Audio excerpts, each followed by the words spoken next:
Brazilian President Dilma Rousseff has unveiled a series of reforms in an attempt to end days of nationwide anti-government protests. In a televised address she said she would draft a new plan to benefit public transport and that all oil royalties would be used in education. She also said that thousands of doctors would be drafted in from overseas to improve the national health service. Earlier she held an emergency cabinet meeting to discuss the protests. The demonstrations began over transport fare rises in Sao Paulo, but quickly grew into rallies across the country against corruption and other issues. On Thursday night more than 1 million people took to the streets and there was violence in various cities in which dozens were injured and 2 people died. Protests continued on Friday with an estimated 1,000 people marching in Rio de Janeiro. Witnesses said some stores were looted and an empty arts center building was invaded. Police were pelted with rocks and responded with tear gas. Demonstrations also took place in Sao Paulo, where traffic was brought to a halt but no violence was reported, and in Fortaleza in Brazil's northeast.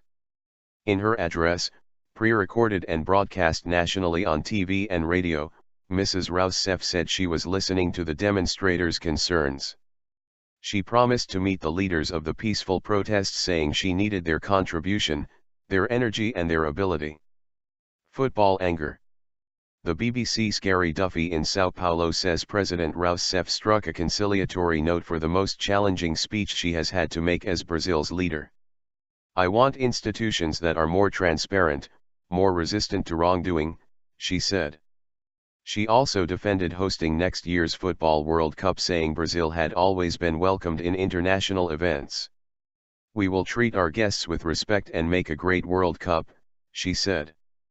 Answering criticism of the cost of hosting the event, she said the World Cup would be financed by companies that are making use of the sporting arenas. "I would never allow this money to come out of the taxpayers' money, harming essential areas such as health and education," she said.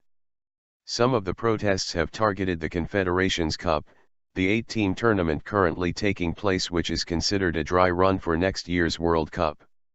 Demonstrators have expressed their anger at steep ticket prices and the money spent on both tournaments, as well as the 2016 Olympic Games, which Rio de Janeiro is hosting.